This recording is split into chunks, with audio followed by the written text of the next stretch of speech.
आज हम topic start कर रहे हैं सिलोजिज में। ये जो टॉपिक है ना, ये बहुत ही टिपिकल टॉपिक भी लगता है कुछ लोगों को, लेकिन ये बहुत ही इंटरेस्टिंग टॉपिक है और बहुत ही इजी टॉपिक है। यदि आपको इसके कुछ मेथड्स पता हो कि भाई कैसे इसको सोल्व करना है, क्या इसके फिक्स वे होता है कि वे ऑफ सॉल्विंग क्या होगा इसका, किस तरीके से इसको यूज़ करना है, ठीक है ना। तो मैं सबसे पहले तो आपको इसमें कुछ बेसिक्स हैं वो कंप्लीट करवाता हूँ, उसके बाद इसमें क्वेश्चंस की प्रैक्टिस करवाऊँगा। तो आपको खुद से कुछ भी दिमाग नहीं लगाना, जैसे जैसे मैं बोलता जा रहा हूँ वैसे वैसे आपको इसमें करते जाना है। कि खुद से ऐसे सोचो कि मैं ऐसे कर रहा हूँ तो ये क्यों हो रहा है, तो आपको खुद का दिमाग नहीं लगाना है, क्योंकि दिमाग लगाओगे तो इसमें क्वेश्चंस वगैरह आपके गलत होंगे, पक्का कन्फर्म है। तो अब मैं कुछ बेसिक्स बता रहा हूँ, उन पर ध्यान देते चलना। तो सबसे पहले तो क्या होता है इन सवालों में कि आपको स्टेटमेंट दिए हुए होंगे। अब वो कितने भी दे सकता है, दो या दो से ज़्यादा स्टेटमेंट्स देगा। उसके बाद उन स्टेटमेंट की हेल्प से आपको क्या बनाना पड़ेगा, वेन डायग्राम। वेन डायग्राम का मतलब ये होता है कि आप ज्योमेट्रिकल फिगर से उनको रिप्रेजेंट करो, ठीक। वेन डायग्राम से आपको क्या करना है कि जो कंक्लूजन दिए हुए होंगे उन पे जाना है, ठीक। और उन कैलकुलेशन की हेल्प से किस पे जाके जाना आपको, ऑप्शंस पे, कि कौन कौन से कंक्लूजन आपके फॉलो हो रहे हैं और कौन कौन से नहीं हो रहे हैं। तो आपको इस तरीके से देखना है इसको। तो जो यहाँ पे स्टेटमेंट है, स्टेटमेंट्स, उनमें जितने भी तरीके के स्टेटमेंट्स यूज़ होते हैं मैं उनको यहाँ पे लिख रहा हूँ। ये 4 टाइप के स्टेटमेंट्स यूज़ होंगे। 4 टाइप के स्टेटमेंट की का मतलब है कि यहाँ पे ए और बी इनकी जगह कुछ और अदर नेम आपको दे सकता है, लेकिन जो ये कनेक्टिंग वर्ड हैं जैसे ऑल, सम, नो, सम नोट, ये आपके पास सेम ही आएंगे।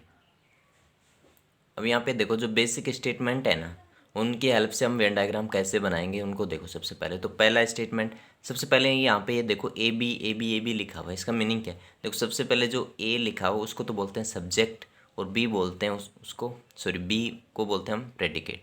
तो ये तो हो गया सब्जेक्ट और ये हो गया प्रेडिकेट। लेकिन ये क्वेश्चंस में कहीं पे भी काम नहीं आएगा कि ये सब्जेक्ट और प्रेडिकेट क्या होता है। आपको सिंपल स्टेटमेंट से वेन डायग्राम बनाना आना चाहिए। तो देखो जब भी ऑल ए इज बी वाला जब डायग्राम बनाओगे तो ऑल के जस्ट बाद में कौन है, ए। इसका मतलब ए आपका ये बना दिया, ठीक। ऑल ए इज बी, तो इसका मतलब बी आपका कहाँ आ जाएगा, बाहर। इस तरीके से आपको इस डायग्राम को बनाना है। ऑल के साथ वो अंदर आएगा, उसके बाद वो बाहर आएगा दूसरा, ठीक। इस तरीके से देखो इसका मीनिंग भी यही होता है कि ऑल ए इज बी। लेकिन इस तरीके का डायग्राम आपको नहीं बनाना, क्यों, क्योंकि मिस्टेक्स होंगी आपसे देखना बाद में। तो आपको हमेशा डायग्राम इसके टच करते हुए इस तरीके से बनाना है कि जो अंदर है उसको इसके टच करवाना है, और ये इसको बी हो गया। उसके बाद देखो सम ए इज बी, तो ये तो ए हो गया और ये आपका बी हो गया। तो ये हो गया सम ए इज बी, इसका मतलब ये जो है कुछ ए हैं वो बी भी है। तो ये डायग्राम बनाना है, लेकिन यहाँ पे जब एग्जाम में बनाओ तो सिंपल इसी तरीके से बनाना है, ए और बी। ये शेडेड वगैरह आपको नहीं करना। ये हो गया, अपने आप समझ में आ जाता है कि भाई ये जो कॉमन एरिया है वो यही है, all some A is B. उसके बाद आता है नो ए इज बी, तो ये ए हो गया और बी। इसका मतलब दोनों आपस में क्या है, सेपरेट है, क्योंकि कोई भी ए बी नहीं है। तो ये सेपरेट बना के और इनके बीच में आपको क्या लगा देना है, क्रॉस का साइन। तो ये हो गया ए और ये बी। हमेशा नो वाले स्टेटमेंट का वेन डायग्राम बनाते टाइम आपको इस तरीके का डायग्राम बनाना है, ये ध्यान रखना, क्रॉस लगा देना एक बाउंड्री के बीच में। फिर नेक्स्ट आता है सम ए इज नॉट बी, तो ये ए हो गया और ये बी हो गया। अब कुछ ए ऐसे हैं जो बी नहीं है, इसका मतलब वो ये वाले होंगे, ठीक। तो ये डायग्राम बन गया। लेकिन जब वेन डायग्राम बनाएंगे तो हमें केवल ऐसा ही डायग्राम बना के रखना है, क्यों, क्योंकि इसी में देखो ये वाला तो सम में आ जाएगा, सम ए इज बी में, और ये वाला जो पार्ट है वो किस में आ जाएगा, सम ए इज नॉट बी में। तो आपको डायग्राम बनाना है वो तो केवल इस तरीके से बनाना है, चाहे दोनों इस तरीके का स्टेटमेंट आए चाहे वो इस तरीके का स्टेटमेंट आए। ये स्टेटमेंट बहुत कम आता है, मैक्सिमम टाइम से ये स्टेटमेंट ही आपको मिलेगा, ठीक। अब इन स्टेटमेंट से हमने वेन डायग्राम बनाना सीख लिया। उसके बाद देखो दूसरी बात ही बताता हूँ कि क्वेश्चन में आपके एक से ज़्यादा स्टेटमेंट आएंगे, ठीक। तो उन स्टेटमेंट को ऐसे नहीं कि अलग अलग वेन डायग्राम बनाना, एक ही वेन डायग्राम में आपको कंप्लीट फॉलो करना है। तो कैसे करेंगे, उससे पहले कुछ बेसिक्स और पढ़ लेते हैं, उसके बाद क्वेश्चन से आपको समझ में आ जाएगा। अब देखो सबसे इम्पोर्टेंट है आपके पास इधर और वाला केस, क्योंकि जब कभी कभी ऑप्शन में आपके पास इस तरीके से लिखा हुआ भी आएगा कि इधर फर्स्ट और या सेकंड फॉलो। ठीक, उस केस में क्या होगा, उस केस में आपको कुछ कंडीशंस देखनी पड़ेंगी कि ये वाला केस कब लागू होता है, इधर और वाला केस। ठीक, अब उसके लिए आपको सबसे पहले कंडीशन तो ये देखनी पड़ेगी कि आपके पास ये कहाँ पे जाना पड़ेगा, सबसे पहले आपको कंक्लूजन में। ठीक, जो कंक्लूजन है उसमें आपको दो कंक्लूजन ऐसे मिलेंगे जो जिसमें एक कंक्लूजन में आपको सम मिलेगा, दूसरे में सम नोट मिलेगा, या फिर एक कंक्लूजन में आपको ऑल मिलेगा, दूसरे कंक्लूजन में सम नोट मिलेगा, या फिर एक कंक्लूजन में आपको सम मिलेगा और एक में नो मिलेगा। इनके अलावा कुछ भी मिले तो आपके वहाँ पे इधर और का केस नहीं होगा कभी भी। ठीक, तो पहली कंडीशन तो ये कि वहाँ पे दो कंक्लूजन ऐसे होंगे जिनमें एक में सम नोट, या फिर एक में ऑल दूसरे में सम नोट, या फिर एक में सम दूसरे में नो, इस तरीके के वर्ड से वो स्टार्ट हो रहे होंगे। तो पहली कंडीशन तो ये हो गई कि कॉम्प्लीमेंट्री पेयर में इधर और वाला केस कब लगेगा, तो ये सेटिस्फाई होनी चाहिए। उसके बाद दूसरी कंडीशन जो सेटिस्फाई होनी चाहिए वो ये होनी चाहिए कि वो दोनों कंक्लूजन आपके रॉन्ग होनी चाहिए, दोनों जो कंक्लूजन है वो दोनों रॉन्ग होनी चाहिए। तीसरी जो कंडीशंस है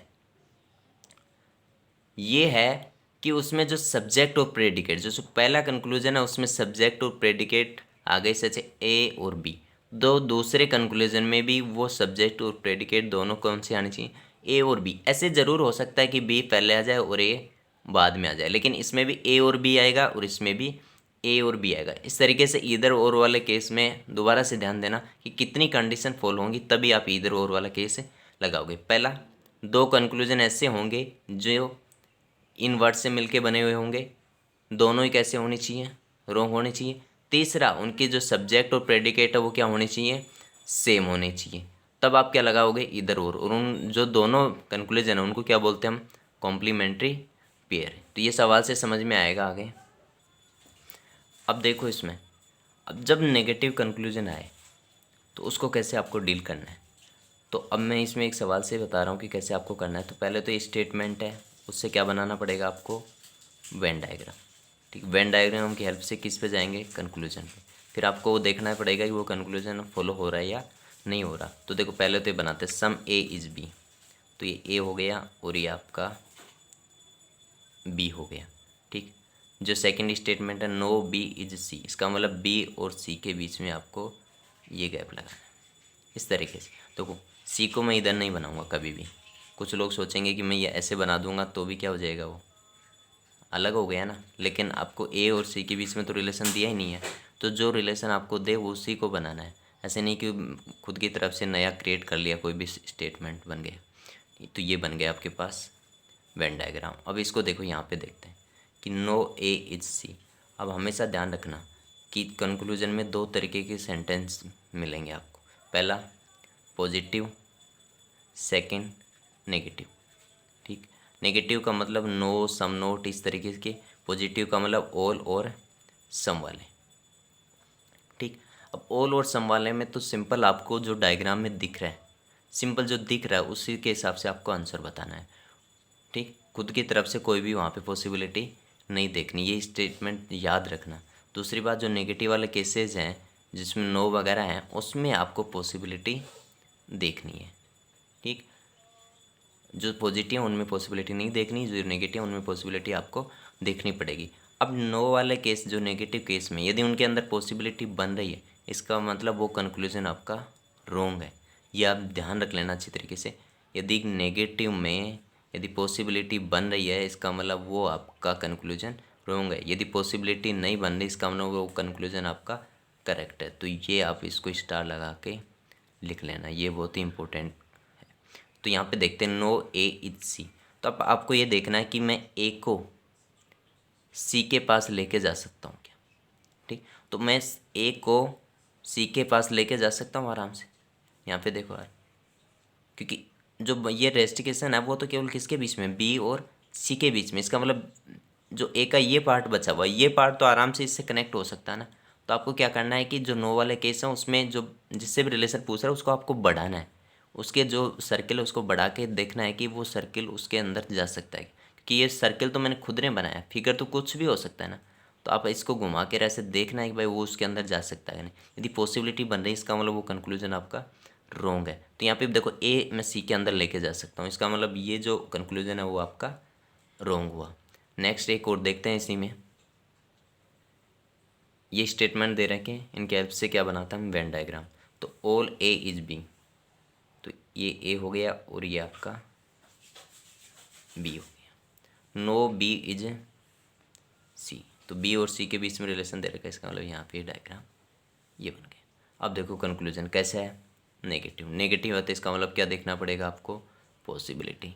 ठीक, पॉसिबिलिटी देखेंगे तो यहाँ पे देखो कि ए और सी के बीच में रिलेशन बन सकता है क्या। तो आप खुद देखो कि बी और सी के बीच में रिलेशन नहीं है। तो ये जो ए है वो किसके अंदर है, बी के अंदर। तो ये ए बी के बाहर तो नहीं जा सकता, क्योंकि देखो यहाँ पे देखो ऑल ए इज बी, इसका मतलब ए पार्ट छोटा है तो ये इसके बाहर तो जाएगा नहीं। और जब तक बाहर नहीं जाएगा तो क्या वो सी से कनेक्ट हो पाएगा क्या, नहीं, क्योंकि जो बी की बाउंड्री है उसके अंदर ही रहेगा और बी की बाउंड्री और सी की बाउंड्री के बीच में तो क्रॉस साइन है। तो पॉसिबिलिटी नहीं बन रही, नहीं बन रही, तो इसका मतलब जो कंक्लूजन वो क्या है, करेक्ट है। तो आपको ये याद रखना है, पॉसिबिलिटी बन रही है तो कंक्लूजन रॉन्ग होगा, और पॉसिबिलिटी नहीं बन रही है तो कंक्लूजन आपका करेक्ट होगा। तो ये आपको याद रखना है। नेक्स्ट पार्ट में हम क्या करेंगे, इसके कुछ क्वेश्चंस वगैरह सॉल्व करेंगे।